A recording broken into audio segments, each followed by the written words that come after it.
Welcome to Edunomy by Ria. So this is part 2 of your competency based questions related to economics. So the last question that we did was question number 8. Now I'm going to further do question number 9 with you. 9 10. So question number 9 says that how does HDR give a holistic view of development? So here holistic means comprehensive. Holistic का मतलब होता है कि एक broad view आपको कैसे देगा. तो वो जो ब्रॉड व्यू है तो बेसिकली आपको कुछ नहीं करना है. इसके अंदर जो जो HDR रिपोर्ट का जो क्राइटेरिया होता है HDI का वो मेंशन करना होता है. सो सबसे पहले तो आपका ये लिखना बहुत ज़रूरी है कि जो HDR रिपोर्ट है वो एक इंडेक्स यूज़ करती है जिसको बोलते हैं ह्यूमन डेवलपमेंट इंडेक्स. ये बहुत ब्रॉड बेस इंडेक्स होता है क्योंकि इसके अंदर हम क्या क्या नोटिस करते हैं. पर कैपिटा इनकम तो नोट करते हैं but also quality of life. And quality of life के अंदर आपको जस्ट ये मेंशन करना है health indicators and education indicators. जब आप ये तीनों क्राइटेरिया मेंशन कर लोगे तो फिर आप बताओगे कि it shows the quality of life. ठीक है. और अगर आपको थर्ड पॉइंट भी लिखना है तो आप क्या लिख सकते हो. आप इसको बोल सकते हो कि this is a better measure. किसके कंपैरिजन में. It is a better measure with comparison to world development report का कौन सा वाला क्राइटेरिया. Per capita income. क्यों. क्योंकि इसकी यहाँ पे आप लिमिटेशन बता सकते हो कि it does not show quality of life. Right. And second is it does not show the actual distribution of income. तो अगर आपको 3 मार्कर आंसर बनाना ही है तो आप पहले बार में तो ये बताओगे कि HDR का जो इंडेक्स होता है उसको ह्यूमन डेवलपमेंट इंडेक्स कहते हैं. वो ज़्यादा ब्रॉड बेस्ड होता है. सेकंड पॉइंट में आप इंडिकेटर्स बता सकते हो कि ये 3 इंडिकेटर्स यूज़ करता है. थर्ड पॉइंट पे आप ये बता सकते हो कि ये बेटर मेजर है than the world development report का पर कैपिटा इनकम. एंड अगर आपको एक एक्स्ट्रा पॉइंट लिखना है तो आप ये भी बता सकते हो कि पर कैपिटा इनकम की लिमिटेशंस क्या है. तो ऐसे आपका पूरा प्रॉपर 3 मार्क का आंसर बन जाएगा which is having 3 to 4 points. चलो now next go to question number 10. Sex ratio is number of females per 1000 mails. तो फॉर्मूला तो वो यहाँ खुद ही दे रहे हैं आपको. अब वो पूछ क्या रहे हैं इस चीज़ पे ध्यान दो.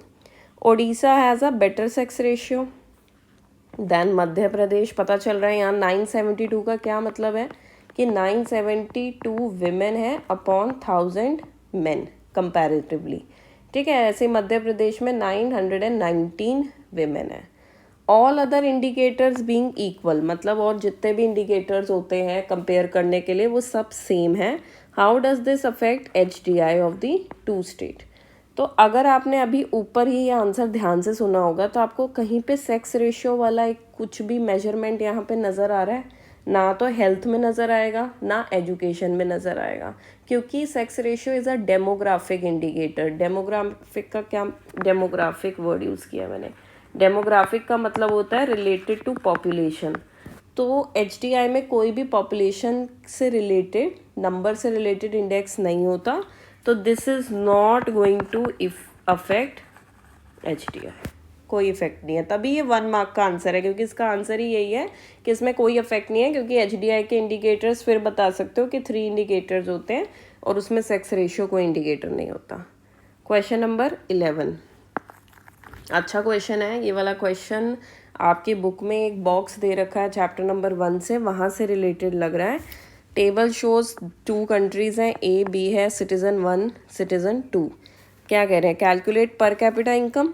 पर कैपिटा इनकम कैसे निकालना है. Total income divided by population. तो टोटल में क्या करोगे इस स्टेप में 2000 प्लस 2400 प्लस 2400 प्लस 2700. कितने लोग हैं. 4 लोग हैं तो डिवाइडेड बाय 4 आंसर देना है. राइट. बोथ कंट्रीज़ है तो यहाँ पे भी 740,000 750 710 डिवाइडेड बाय 4 आंसर देना है. तो ए पार्ट तो पूरा मैथमेटिकल हो गया. Which country has higher per capita. ये ए पार्ट से रिलेटेड है. जिसका आंसर आएगा बेटा वो लिख लेना यहाँ पे. विच country has more equitable distribution. इसका मैथमेटिक्स से कोई लेना देना नहीं है.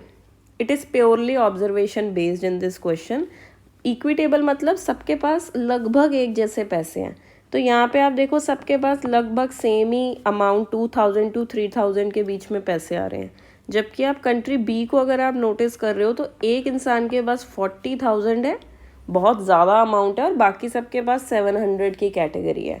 तो इससे ये पता चल रहा है कि कंट्री ए जो है ना वो आंसर में इक्विटेबल डिस्ट्रीब्यूशन नज़र आ रहा है। Is the answer for B and C the same? अब सी का तो ए आंसर है, बी का जो भी आंसर निकले, अगर ए ही निकलेगा तो कहना येस, और अगर बी निकलेगा तो कहना नो। ठीक है। क्वेश्चन नंबर 12, फिर ह्यूमन डेवलपमेंट अप्रोच किसने बनाई थी? Mahbub ul Haq, right, he was a Pakistani economist.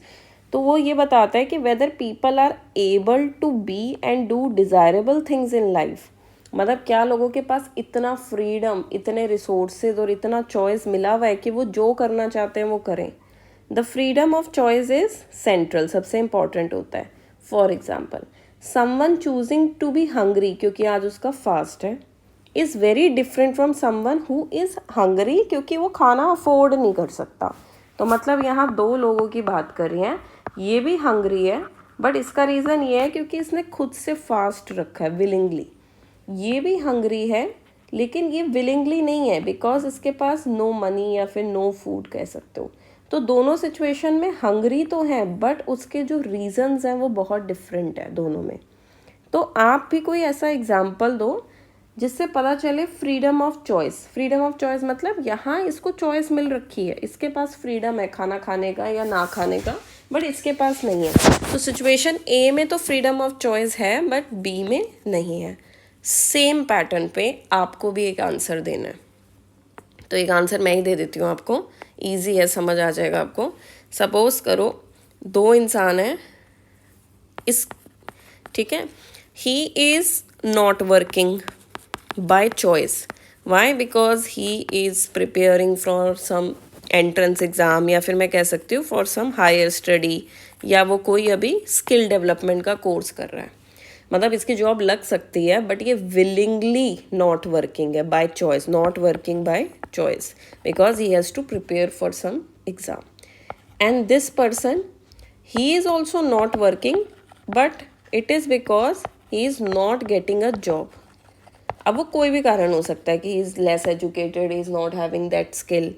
तो इसके पास तो फ्रीडम ऑफ चॉइस नज़र आ रहा है, ठीक है, क्योंकि ये जॉब कर भी सकता था बट अभी वो नहीं कर रहा।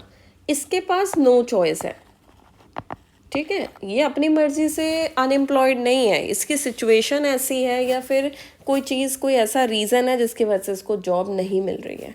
तो ये दोनों सिचुएशन काफ़ी सेम है क्योंकि इसके पास जैसे यहाँ चॉइस थी खाना खाने की या ना खाने की, ऐसे इसके पास भी चॉइस है काम करने की या ना करने की, ठीक है। And the other person is not getting a choice.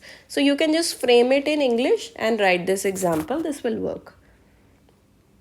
That's it.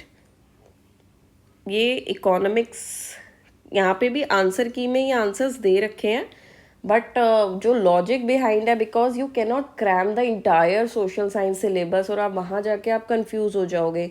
So question को समझना और फिर अप्लाई करना concept is far better. So I hope you are clear with this economics competency based questions. Next video I'll make on some other history or geography competency.